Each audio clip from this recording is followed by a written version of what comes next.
हरे राम राम राम हरे हरे, हरे कृष्ण कृष्ण कृष्ण हरे हरे, हरे राम राम राम हरे हरे, हरे कृष्ण कृष्ण कृष्ण हरे हरे, हरे राम राम राम हरे हरे, हरे कृष्ण कृष्ण कृष्ण हरे हरे। प्यारे भाइयों बहनों, आज भगवत प्रेरणा से मैं गीता जी के एक श्लोक पर चर्चा करूँगा जो भगवान के दोनों प्रकार के भक्तों के लिए जो ज्ञान मार्गी हैं, अर्थात सब कुछ भगवान ही मानते हैं, और जो भक्ति मार्ग में हैं, जो भगवान को भेद रूप से भजते हैं, उनके अर्थ लिए हुए हैं। देखो, गीता जी के 7वें अध्याय में 5-7 श्लोक ऐसे हैं जिनका बीच में एक सार दिया गया है। मत परतरम नान्य किंचित अस्ति धनंजय, मत परतरम नान्य किंचित अस्ति धनंजय। अर्थात इस श्लोक का ज्ञान मार्ग के लोग अर्थ करते हैं कि सब कुछ भगवान ही है, अर्थात भगवान ही सब कुछ बना हुआ है, और वे स्वयं को भी भगवान मानते हैं, तो फिर कहते हैं कि सब कुछ मैं ही बना हुआ हूँ। लेकिन इस श्लोक पर अगर हम चर्चा करें तो इससे पहले आए हुए 2-3 श्लोकों पर हमें चर्चा करनी पड़ेगी, और वे श्लोक वही बात कहते हैं जो बात मैं बार बार बता रहा हूँ कि भाई, इस संसार की रचना में, अर्थात संपूर्ण ब्रह्मांडों की रचना में 3 मुख्य बिंदु हैं जो मैं बताता हूँ कि ईश्वर, माया, जीव सब, अजर अमर व अनादि 3 सृष्टि के मूल हैं। दूर करो सब व्याध। अर्थात 3 चीज़ें हैं। एक तो माया, यानी भगवान इस श्लोक से पहले बताते हैं कि हे अर्जुन, मेरी 2 प्रकार की शक्तियाँ हैं, प्रकृतियाँ हैं। एक तो अपरा प्रकृति है जिसमें पंच महाभूत और मन, बुद्धि और अहंकार हैं, ये निष्ठता प्रकृति है।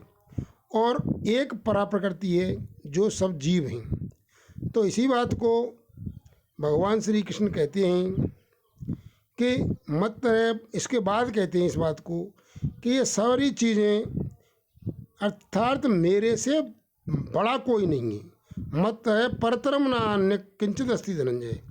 परतरम का अर्थ होता है कि मेरे से कोई बड़ा नहीं है, अर्थात मैं बड़ा हूँ इन दोनों से, और ये मेरे अधीन रह करके काम करते हैं। लेकिन बहुत से भाई इसका अर्थ करते हैं कि मेरे अलावा कोई नहीं है।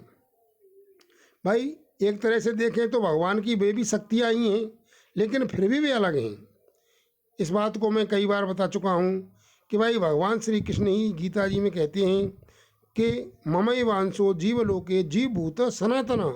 और सनातन शब्द का अर्थ होता है जो अनादि और अनंत हो, अर्थात जिसका कभी आदि नहीं हुआ हो, स्टार्टिंग नहीं हुई हो, और कभी नाश न हो। तो इस तरह से जीव है। तो जीव भगवान का अंश है और भगवान अंशी है। इसी बात को भगवान कह रहे हैं कि मत है परतरम नान्य किंचित अस्ति धनंजय। मेरे से कोई भी महान नहीं है, कोई भी दूसरा मेरे से महान नहीं है। ये दोनों भी जो जीव हैं और प्रकृति है, अष्टधा प्रकृति यानी अपरा और परा, दोनों मेरे अधीन हैं। इस बात को इस तरह से समझें, ना कि यूँ ना समझें कि भाई सब कुछ भगवान ही है।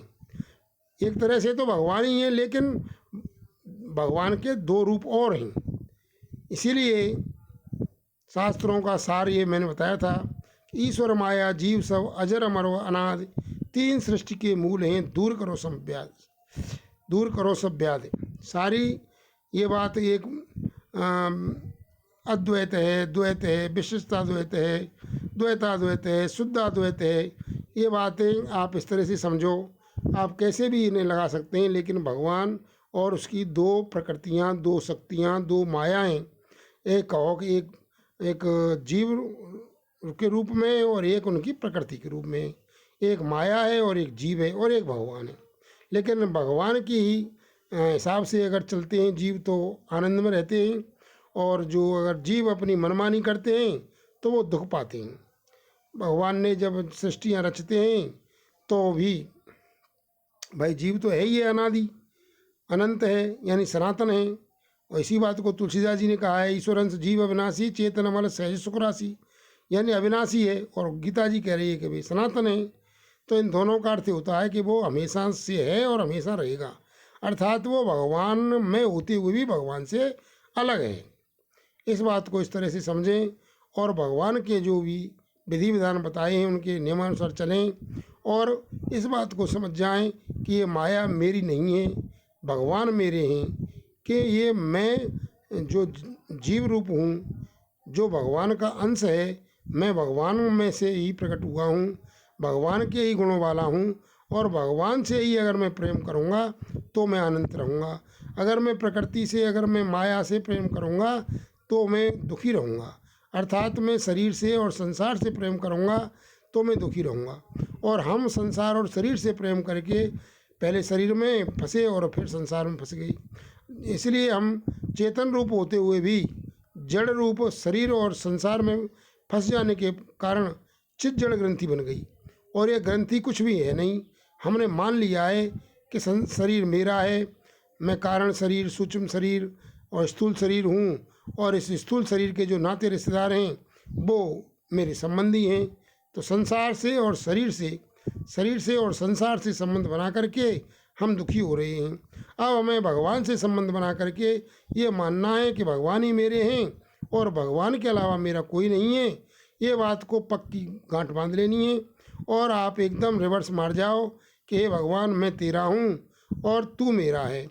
इस बात को मैं बार बार कहता आ रहा हूँ, मीरा जी की बात ही कह दो, मेरा तो गिरधर गोपाल दूसरा ना कोई, मेरे तो गिरधर गोपाल दूसरा ना कोई। तो आप और वहाँ जाने की कोशिश करो, भगवान से प्रार्थना करो जहाँ भगवान कह रहे हैं न तद्भासतो सूर्यो न शशांको न पावक यद गत्वा न निवर्तन्ते तद्धाम परमम।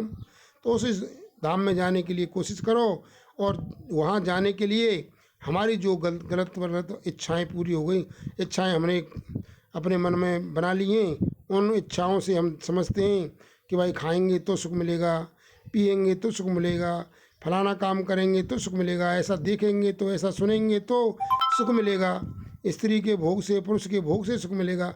इन सुख की आशाओं को छोड़ करके ये समझो कि भगवान के दर्शन से सुख मिलेगा, भगवान के पास होने से सुख मिलेगा। इन इच्छाओं को छोड़ने से, निर्वासनिक होने से सुख मिलेगा। तो इन इच्छाओं को छोड़ो, और नहीं छूट रही हैं तो भगवान से प्रार्थना करो, हे भगवान, हे नाथ, मेरे को बचाओ, इन मेरी वासनाओं से बचाओ, तामसिक वासनाओं से बचाओ। नशा करता है, या कोई बीड़ी पीता है, दारू पीता है, मांस खाता है, या जुआ खेलता है, या पराई स्त्री, या ये गलत आदतें हैं, तो उनको छोड़ो। फिर धीरे धीरे सात्विक भोजन करो और भगवान के नाम का जप करो। मंत्र के चक्कर में मत पड़ो, क्योंकि मंत्रों में बड़ी बड़ी साधनाओं की कठिनता होती है, उनकी विधियां गलत हैं, क्लिष्ट होती हैं। तो कलयुग के लिए जप निषिद्ध है मंत्रों का, लेकिन नाम का जप करो, भगवान की शरण लेकर के करो, और आप अपना कल्याण करो। इस बात को इस तरह से समझो, मत है परतरम नान्य किंचित अस्ति धनंजय। इसका मतलब ये है कि मेरे से बड़ा कोई नहीं है। तो भगवान सबसे बड़े हैं और हम उनके अंश हैं, और प्रकृति हमारे लिए भगवान ने बनाई है, और हम अगर नियमानुसार भगवान के नियम से चलते हैं तो प्रकृति हमें सुख देती है, आनंद देती है। और अगर हम भगवान के नियमों के विपरीत चलते हैं तो ये प्रकृति हमें बंधन में बांध देती है, और फिर हम जन्म मरण के चक्कर में पड़ जाते हैं। इसलिए हमें भगवान के कानून के हिसाब से चलना है, और कानून एक ही है कि भगवान को अपना माने और संसार को अपना न माने।